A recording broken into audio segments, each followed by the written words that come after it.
KFIZ News Time, 8:10. It's Landscape Smart, presented by Rademann Stone and Landscape Company. Call in now with your lawn garden landscaping questions, 923-1450 or 1-888-900-1450. We also accept and encourage your emails. You can send those questions to us, kfizstudio@gmail.com. Always helps if you're able to attach a picture or two of what you are asking about, as we welcome in Ron Rademann from Rademann Stone and Landscape Company and Master Gardener Carol. I see we're all wearing, Carol's got the short sleeves, but you did have a jacket on this morning. I did have a jacket on, yes. Ron and I are rocking the long sleeves. I also brought the jacket. A little brisk here, although we're not going to need it for very long if you heard that forecast. Back in the 80s already next week. Yes. Yeah, this is just a little 3-day reprieve, I guess, is what we'll call it, because the 10 and 14-day outlook is all for upper 70s and, even upper 80s there for a few days. But as we go into the following week, it's all upper 70s and 80s again. So there's these 3 days, 2 or 3 days, whatever this is going to last, isn't going to last. So it's a brief little taste of what fall's going to be, but then we're going right back into summertime. Right back to August already next week, yeah. So, and it's going to be dry next week again. Very dry, yeah. So, we've been kind of talking about it the last 2 or 3 or 4 weeks already now. So, you can't let up now. It does get a little bit easier because at least the days are a little shorter, but the overnight lows are still going to be in the 50s. So, that's kind of one of the bigger things yet. If we're starting to get low overnight temperatures and lower daytime temperatures, less sun, shorter days, the watering makes it a little bit easier, let's just say. But with the temperatures, just a couple hours less of sunshine isn't going to help us much. So I know there's a lot of people in my neighborhood watering the lawns. Yeah, and the lawns aren't. They're kind of holding it. It's dry though. As I was walking around in my yard yesterday, there's cracks even, there too. More so, not everywhere, but in some of the higher parts of my yard, let's just say. So, but mainly if you've got any new plantings, be sure to keep the pedal down on watering and things like that. Let's just put it that way. And we're kind of running into a little bit of a deadline. We used to kind of call September 15th our deadline for planting and transplanting evergreens. Some, especially the trickier ones, arborvitaes and some of the other spruce, you could always bend the rule a little bit. But it seems like now we get that extra couple weeks of nice weather that we weren't getting 20 and 30 and 40 years ago. So we've kind of backed off on that and moved our fall deadline from September 15th more to October 1st. And now when I'm saying this, I'm talking in the Fond du Lac area or Madison, Milwaukee, that area. As you get further south or into, southern Milwaukee, Kenosha, along the lake, you can bend that rule a little bit more, or even towards Sheboygan and things like that, because the Lake Michigan kind of helps moderate those temperatures a little bit. So, so anyway, where we used to always say September 15th, we've kind of moved that back. So you've got a little time yet. You never really know. We say September 15th, we say October 1st. It really has nothing to do with September or October weather. It's when the cold weather hits in December. Where it used to seem like the ground was frozen already at Thanksgiving, we seldom see that anymore. Where there was almost always snow at Thanksgiving or within a week or so after, and the ground would be frozen. And now it seems like we're into the middle of December before we get that snow and the ground freezing. So it's not really that we're working off of September 15th. We're working backwards from when the ground freezes and we've got snow cover. So, and typically if that was happening on December 1st, that's where the September 15th deadline came around. But if we move that deadline we move the cold weather back to December 15th from December 1st, then we can add those couple weeks on here the end of September. So that's kind of how that all pieces together on transplanting and planting pines and spruce and arborvitaes and things like that. So you don't want to do it so late that it freezes right away.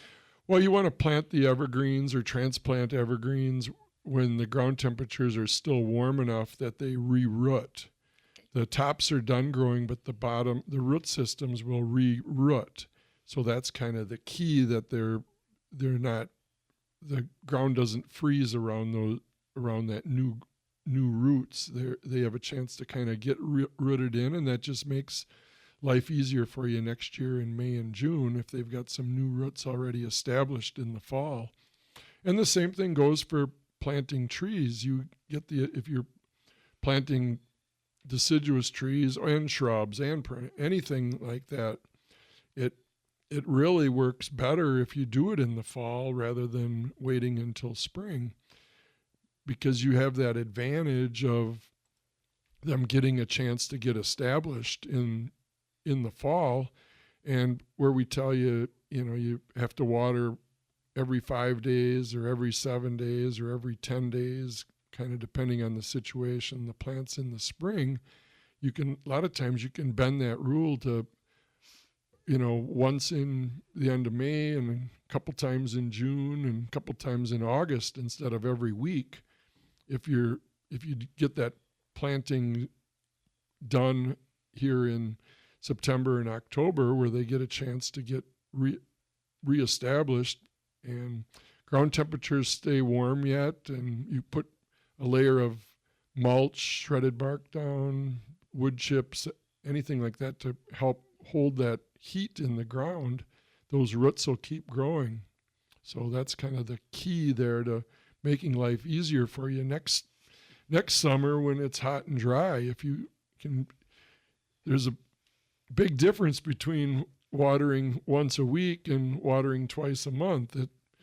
It's twice as often, so it's twice as much work. So you gotta, twice a month it goes a lot easier if you don't have to worry about it so much. And I think the same could be said for the perennials. I was just thinking of that when you were talking about the trees. Normally at this time of the year, it would be easy to tell somebody that this would be the time to move that larger perennial you have or whatever, something that you want to keep. But I think with 80 degrees the next 2 weeks, that's not real good. I think you should wait until after that hot spell, and then you'd be able to move perennials because they're starting to go dormant, and that's a good time again for the root system to take hold, and so you would be able to do that. And a little mulch there would be good too around those perennials that you move for any reason. Yes.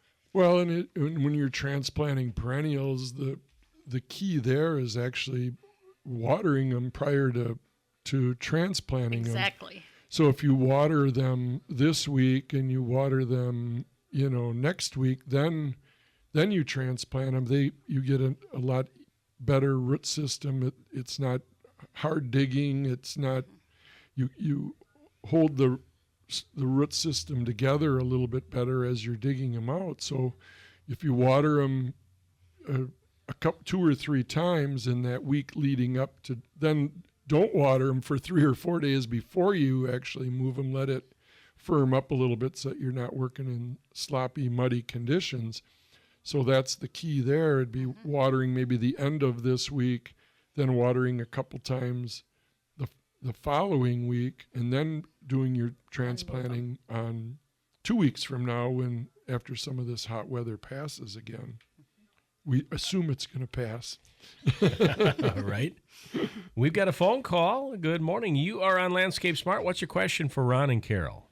It's off topic of replanting stuff, but I've got what I believe in my prairie, a lot of prairie dock, a tall, spindly plant with yellow flowers on it, and I have too much. How do I get rid of that?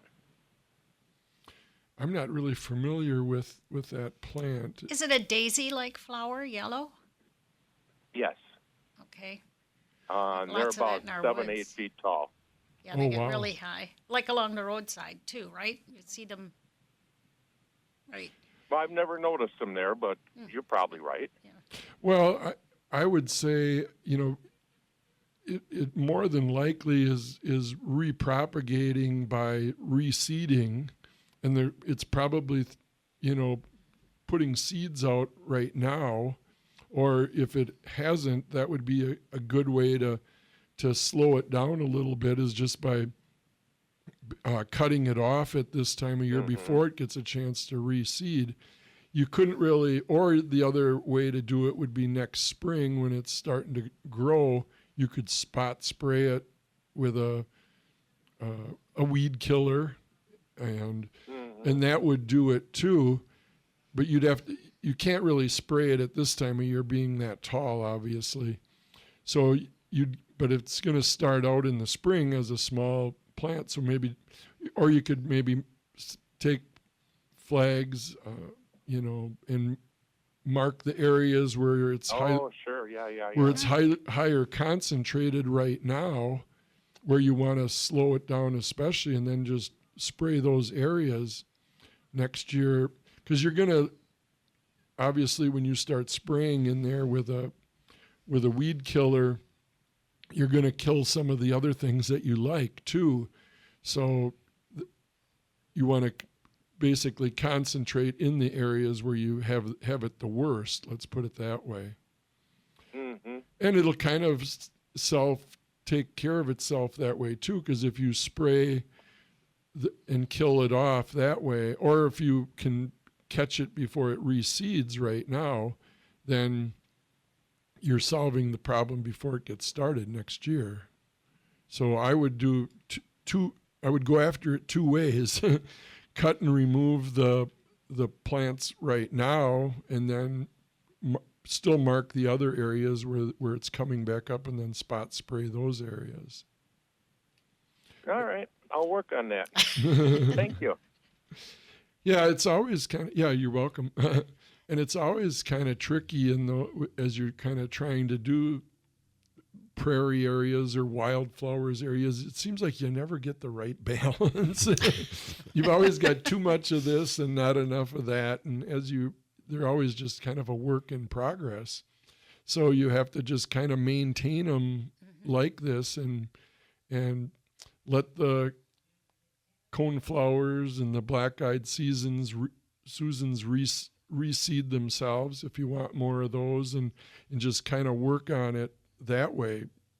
Let the desirables reseed and go after the ones you have plenty of and get rid of those. But you almost have to mark them now. And they have like just marking flags. You could, they have them over at Fleet Farm, they have like orange marking flags you can mark, and they'll, with like a wire, a wire that you just stick in the ground, and you'll see them next year. And if they haven't already dropped their seeds, he could go in and just cut all. Well, that would be behead them all, right? Or as many as he can. That would help a lot. If you can just get rid of those seed heads, that would be key right there. Right. Mm-hmm. As long as you get them before they start dropping. Right. When they're totally dried out, it would be hard to do that without replanting them all the rest of the area. Yeah, that would be a good idea. Yeah, we're always real attentive too to if you've got areas of Canada thistle and things like that. You got to, as soon as you start seeing that purple, you got to get out there and catch them right there, mow them off, and that'll knock those seed heads down. So you'll still have some next year. You aren't going to get them all by mowing them, but you'll definitely limit them if you can catch weeds before they seed, before their seeds develop. So there's always something like that going on. We either want more of or can't get started. Yes. Right. That's what it seems like. It does. Well, we appreciate the phone call. Lines are open. If you'd like to get on the air to ask a question, call in now, 923-1450 or 1-888-900-1450. You can also email in a question, kfizstudio@gmail.com. It is going to bring us to our first break, and you guys were closed last weekend for the holiday weekend, but what's going on at Rademann's today, Ron? Well, we're wide awake and going strong already now. Now today, yeah, open, of course, until noon on Saturdays, and then Monday through Friday open till 4:30. So you could still get a delivery if you want to work, take advantage of the cool Saturday and Sunday, get some things delivered. 920-922-7612. KFIZ News Time, 8:28. It's Landscape Smart, presented by Rademann Stone and Landscape Company. Ron Rademann, Master Gardener Carol are in studio. We are taking your questions on the phone lines. In fact, we got somebody with a question right now. Good morning. What is your question for Ron and Carol? Yes, good morning. Is there an ideal time to cut down peonies for the winter? Well, it's a little early yet right now. You want to let them, because they're putting their energy right now into their root systems. So, I mean, you could, if they're kind of falling apart, or, you could shear the tops a little bit, but I wouldn't cut them all the way back to the ground yet. And because, you want them to, and it kind of goes for pretty much any perennial, and peonies, they're just a common perennial, actually. But beautiful. Yeah. Yes, they are. Well, you don't really always think of those as perennials, but that's exactly what they are. And you don't want to cut them back so early, because right now is when they're storing up their energy into their root system. They put out, and they need all that energy for next year to put out the new growth, to develop the new flowers. So, if you wait about a month yet, we probably get a freeze early part of October. You never know. We could get one in. Well, we're not going to get one in the next 2 weeks. That I can tell you. But maybe after. And that would be still a little early. But typically, middle October, I would say. So you're about a month away yet. Mm-hmm. Okay, that's what I was kind of thinking, but I just wanted to check with you. But thank you very much. You could cut off the Appreciate flower heads if you wanted to, if they're still on. If you cut those off earlier already in the season, then that's fine. But if the flower heads were still on, you could cut those off if they're kind of hanging there and not looking great. But I agree, otherwise the green part should stay, yes. Yeah, and you could even just take a hand shears or like a head shears, and just clip those tops off. That would be the easiest. Like a manual head shears, whatever you call those. I don't know either what they're called. Right. Okay, well, thank you for your information. I appreciate it. Sure.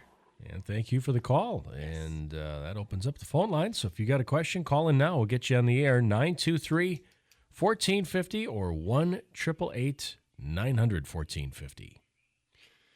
We're at the time of year yet where it's ideal to seed lawns, to plant grass, and also make sure that you're doing step 3 right now if you're fertilizing your lawn, and hold off on your winterizing.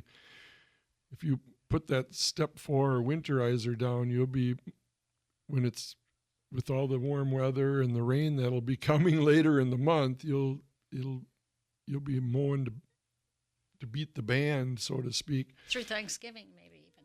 Right, yeah.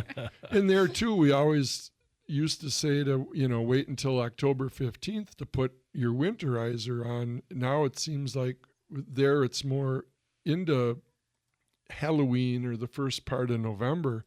You start cheating on that and putting it down the first part of October, it's not going to be a winterizer anymore. You're going to just be out mowing several more times before things shut down. And, we watch the 10-day, 14-day outlook. And, so if you listen in on Saturdays or watch us on YouTube over the next week, we'll talk about all those things too. and kind of give you a better time to zero in on putting that winterizer down. But don't cheat on it. You know, if you're going to do, like step 3 is ideal right now. You can, you know, it's going to just be there when it starts to, you know, the temperatures are going to drop here in a couple of weeks. You know, you could do it now. You could wait a week until we're going to get some rain. We're not going to really get any rain this week. But if you put a step 3 down and it's you know, dry for a few days, it isn't going to hurt anything. It's just going to kind of stay there anyway. So, but and then if we're, you know, getting back to the lawn part of it or grass seed, you want to get that seed planted right now. Don't wait. You know, you think, well, it's going to be hot this week. I'll wait a couple more weeks. Don't do it. You know, do the seeding now. You know, if you got to water it once or twice, that's great. And then when things, because it'll start raining then next week, the following week, and then it'll be too late if you didn't get your seed down, because it takes 3 weeks for Madison Park's bluegrass blends to germinate. And so if you're seeding this coming week, that's puts you into October already before you have seed, and that's if you're seeding it and watering it. So, and don't forget starter fertilizer. That's really important on new grass planting. We've got another caller. Good morning. You are on Landscape Smart. What's your question for Ron and Carol? Thank you very much for taking my call. I've got plants on both sides of my driveway. One side, they do great. The other side, nothing. I did a soil test, home soil test. I don't know if that was a good idea or not, but it came up with marginal readings for the pH and the potash and virtually nothing for the nitrogen and phosphorus. So what do I do? When you say plants, are these like perennials or what type? Pretty much hostas. Hostas, okay. And one problem you may have with hostas is it's kind of difficult to grow them near driveways in a lot of cases, just because there's obviously, if you have a driveway, you have no tree on that side. And so if you're getting too much sun, it may be just even drying out more. But, you know, there's a good balanced fertilizer would work. You could even use like this lawn starter fertilizer. That would give them a boost because that's got phosphorus in it actually. And so that would work. I wouldn't really necessarily, obviously you don't want to use Miracle Grow or any water solubles right now, but probably the way to do it would be wait until they freeze out or die out for the year, and then, you know, use more of a balanced fertilizer on there, and that should help. And you might have to do a little more irrigating or a little watering. Is one side of the other? Is it sunnier or drier? Or?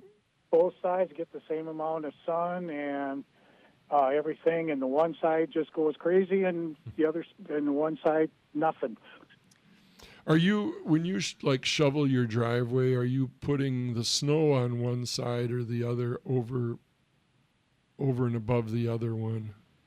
Or not really? Not or just really. Okay. The one side that I mostly go on is the good side. Uh-huh. Well, and that's kind of where I was going with that a little bit. The snow might kind of protect it a little bit so that because otherwise if you're getting a lot of freezing and thawing there in the wintertime, that actually damages root systems of perennials too. What about, do you have is it dirt around it or bark mulch or decorative stone or what? It's mostly, there's mulch around it, yeah. Mm-hmm. So the mulch would help too, and maybe this is the time of year to get a little extra mulch on it. And then, because if you're getting some freezing and thawing, and you got to remember when you're right next to concrete like that or a driveway, even if it's gravel or concrete or blacktop or anything, the temperature extremes are worse there. And, because you get more, the frost goes in because there is no cover there. It's still kind of perplexing why one side would be more so than others, but it's just always a little bit of a challenge to grow anything right next to a driveway, or because it does dry out a little bit quicker, and and the temperature extremes are more apparent. Let's just say. Well, You have the same. supposedly, we got a hill next to us, and supposedly, when they had the original building, it was used, I think, for a landfill. And I was just wondering if some of the runoff, whatever is in that landfill, might be damaging it. Probably not there, because that's going to be mostly underground. There shouldn't really be anything on the surface that would affect that. You have the same kind But of other- hostas on each side? Yep. Okay. Mm-hmm. So that's not a problem. So otherwise use that grass starter Yeah, fertilizer? that lawn starter fertilizer and mulch, and then that's what I would do is, and you might just have, when they, the other thing is, when they construct driveways, sometimes they strip the topsoil off, build a driveway, put the topsoil back on, and in some cases they might put a foot of topsoil on one side and 3 inches of topsoil on the other, because it is, and that could be a factor. That would be a big factor. Right, yes. because then they're rooting in better and rooting in deeper. And, there you could even, just dig down a little bit. And that isn't, all you could do there is dig them out, dig a little bigger hole, replant them, put some better soil around them. But when you also mentioned you did a soil test, and it was, tell me the results of that again. The pH and phosphorus were right about in the middle, borderline, and the nitrogen and potash were clear. I mean, as far as the indicators are, they were both clear, so I'm figuring there wasn't too much of that in there. Sure. Well, then it definitely needs nitrogen. Absolutely. And that would even just be regular lawn fertilizer is, real high in nitrogen. Yeah. So, Okay. You know, so you I'll could- give that. Should I do a lot of, or should I do that now, going into fall, or wait I- till spring? I think I would just hold off on it right now. You really don't want to push a lot of any more new growth. We're at that point now where if you just even wait another, 3 weeks or into the first part of October, then you could use, if you happen to have some lawn fertilizer, use that, or otherwise, if you're out driving around and you're out near Rademann's, you could stop and pick up a small bag of the lawn starter fertilizer. That would just give you a real good balance. It's kind of just like cheap insurance. I guess it's just balanced. Then you kind of know it's got everything then. So, Okay. because I don't know Well, how accurate those home test kits would be on it either. So, Yeah, I know. That's what I'm worried about. Did I do it right or not? So yeah, that's Okay. always Did a you little. send it into the state? Is that how you got it? no, I did. I got one picked up. What are those ready Oh, test? where you thing. put it in the little tube in that? Okay. Yeah, rapid test soil kit. Okay. Yeah, and that could even be a little variable along drive, wherever there's new construction or, construction has taken place, not necessarily new construction, but, because that could Okay. be a little variable too, just being along the edges of a driveway. Right. So, Yeah. mhm. Okay. Well, All right. I'll try that out and see if it gives me a better shot. Yeah. When you salt your driveway in the winter, do you do that? No. Is there any chance? Oh, okay, then that doesn't. Because I was gonna say if you always push it off on the same side, that would certainly be more detrimental to the other side, but otherwise I can't think of why there would be a difference.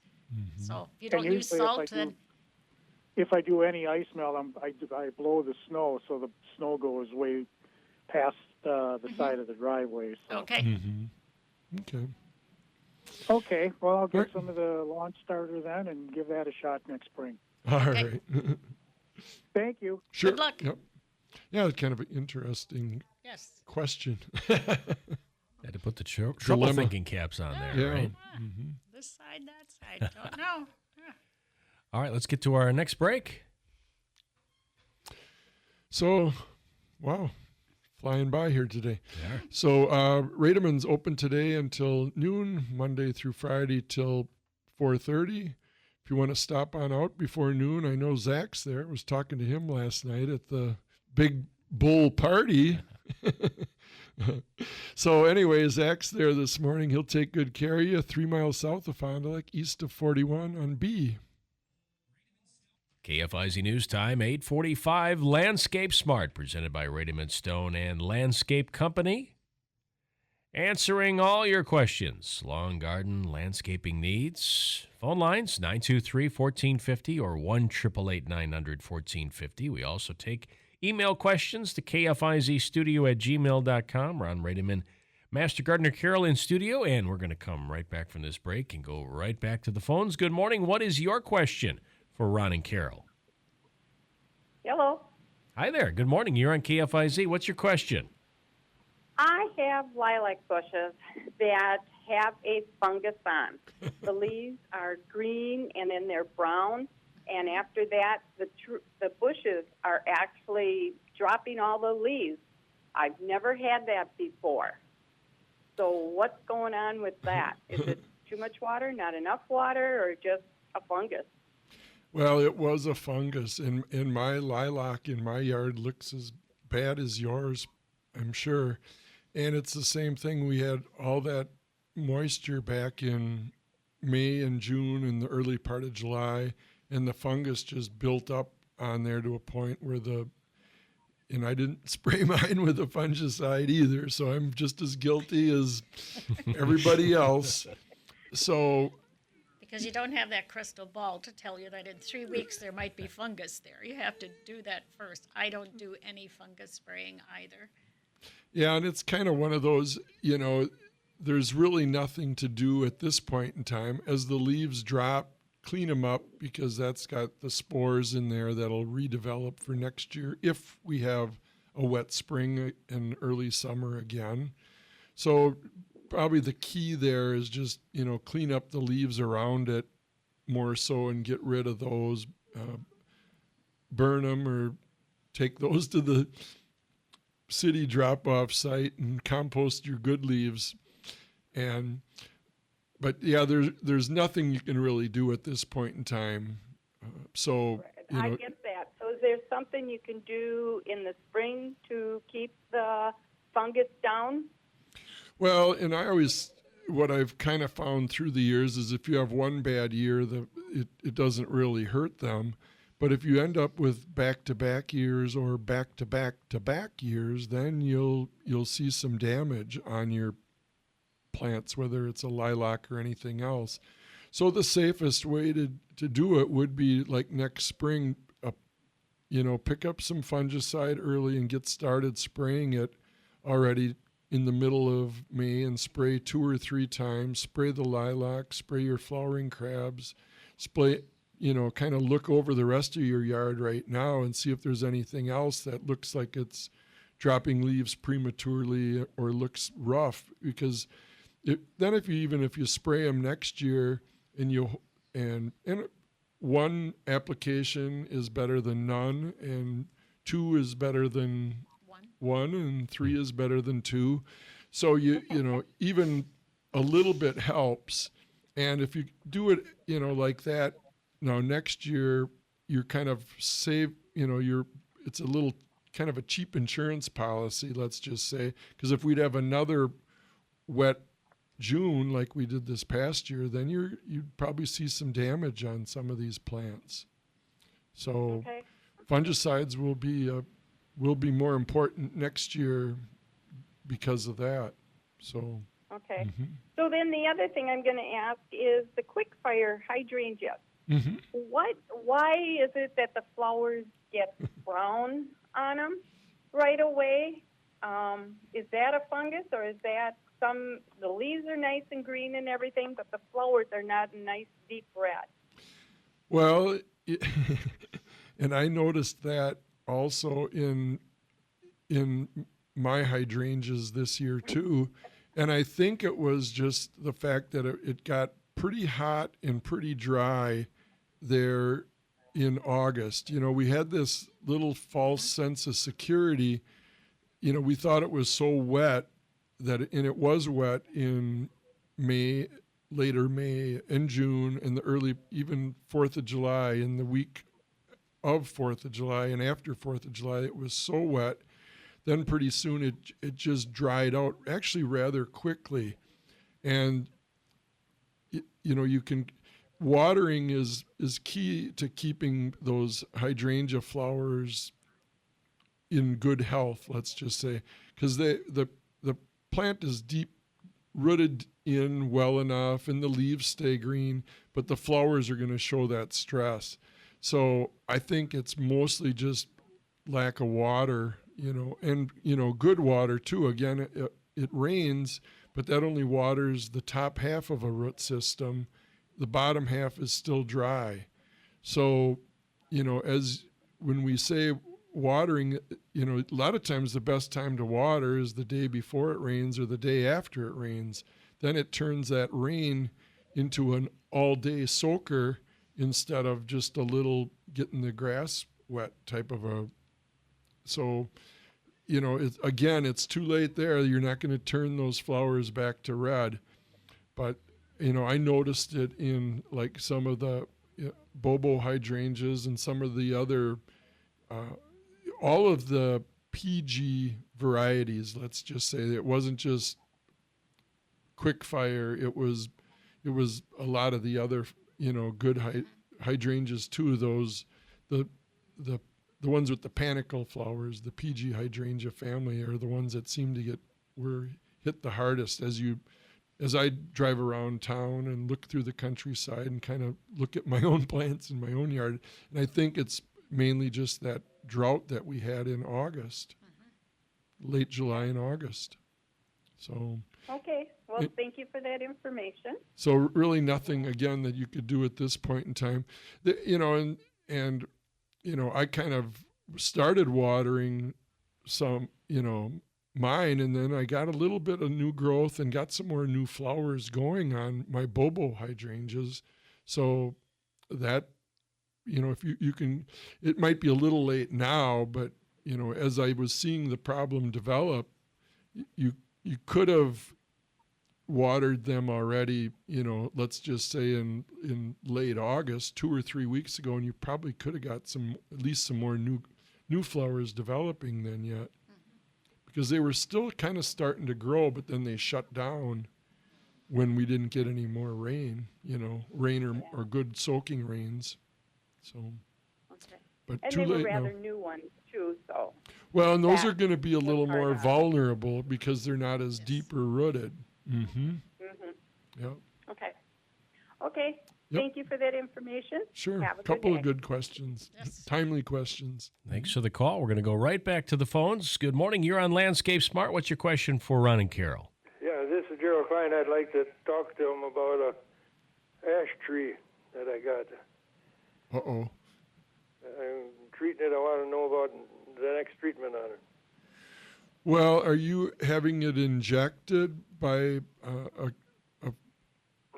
or you just... I had it for 12 years. I put that Bayer's Advanced Control, Insect Control. It's IMID ACLOPOD. Yep. Anyways, and it's worked real good. The tree is 25, 30 feet high. It's perfect shape, but it's getting to be 55 inches around already. It's getting a little too big almost to treat by roots. Uh-huh. And I was wondering if I should be injecting it, and I was wondering who in the area injects them. Yeah, it really should be injected if you want to save a tree like that. And, you know, It's a when you perfect tree on the south side of my house. So. yeah, and you're no matter how, if it's 55 inches, you're not going to replace it. And I can tell from your voice you're not a teenager, and even if you were, it would take you that long to get a tree of that magnitude. So you definitely want to be treating it. And I would call Touch the Earth. The guys over there, and there's others. You're in the Fond du Lac area? No, I live in Elmira. So. Yeah, that would be okay too. Mm-hmm. So who would I call? I would call Touch the Earth. Touch the Earth Landscaping Company. They're here in Fond du Lac. They're kind of on the south. The Earth. Yeah, it's called Touch the Earth. And I got another question for you. This tree is a hybrid purple ash. Do they have any immunity, probably? Well, the autumn purple ash is better than the green ash varieties and some of the native ash. It seems like they have some natural, a little bit of natural immunity, not complete, but as we saw going through the area, the green ash would get it ahead of the white ash, and the autumn purple ash would still get it, but it wouldn't get it as bad or as quickly as the other varieties. So you might have you might have a little emerald ash borer going on in it already. I don't see any injury on the tree at all. It looks perfect. And that's, you're doing a good job. That the product is definitely working then, because if you wouldn't be treating it at all, the conversation would have been over a long time ago. But I would invest in, if you have Touch the Earth, come and inject it, and I don't know, it's going to cost $200 or $300 probably to do it, but then it's good for 2 years, and you aren't going to replace a tree like that for $200 or $300. No, that wouldn't be too bad for 2 years. Right, you get 2 years out of it, and then it'll need it again. But if it's $300 every other year, that's it'd be hard to replace this tree, I'll tell you. Mm-hmm. Yeah, okay. So yeah, it's Can they do that any time of the year, or does he have to wait till spring? Well, I can't really say. I don't know either, but they'll know if they do that. Yep. Yeah, they'll guide you that way, and maybe they'll put sometimes, they'll come and take a look at it, and they might even do one injection this year and one next year, and then get on it every other year if they see some problems developing, and they'd be able to see too. Sometimes you can just see a little bit here and there, but hopefully you're catching it yet. Mm-hmm. Yeah. So okay, thank you. I'm trying my best to keep it. Well, the other thing, we kind of overemphasize it here, but throw the garden hose on it and give it a good soaking here over the weekend.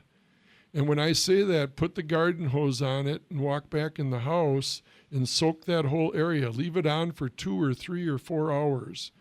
And then tomorrow do it again for a couple hours, because a tree in good health will fight through problems better than a tree that's stressed. And I can tell you right now, it's stressed. It's because it's dry out. It's dry down deep where the root system is. So even if you're in a low, swampy, marshy area, it's dry there right now. Yeah, I'm not. I'm up on a hill for it. Yeah, well, when you say Lemira, there isn't too many swampy areas. No. Lemira's at the top of the hill. So yeah, I would definitely water it, throw the garden hose on it and forget about it. And come back out a few hours later. And then do it again tomorrow. That way it's a good overnight rain. Okay, Thank you. Sure. Hope I can find the trouble and keep it going. Yep. Yep. Thanks for the call. Thanks for the call. And a good call that was. It was. Great call. Great calls all morning. About 90 seconds left in the show. Well, what can we get started on in 90 seconds? Well, we got, let's try to get to one more quick call here. We got about a minute here. What's your question? Quickly, please. Okay, I'll talk fast. Peonies, the stems look kind of grayish, whitish, and they appear to be chalky. So I rubbed on them, and the white crap, whatever it is on the stem, I can wipe off. What's going on? That would be a fungus, right? Yeah, probably. And the only other, it could be like aphids or something like that too. But no bugs. I looked all over. No bugs. Okay. Never had it before. Yeah, I would. I've had peonies for years. Yeah, they're drying out. Yeah, I would say, might as well just wait it out here now for a couple of weeks, then cut them off, and then, make sure you don't recompost them, dispose of them. Okay. So. Okay. Yes. There we go. Okay. We got it in. All right. Well, Rademann's open till noon today, Monday through Friday till 4:30. Just 3 miles south of Fond du Lac, east on County B, just off of Highway 41. Thanks for all the calls. Thanks to Ron. Thanks to Carol.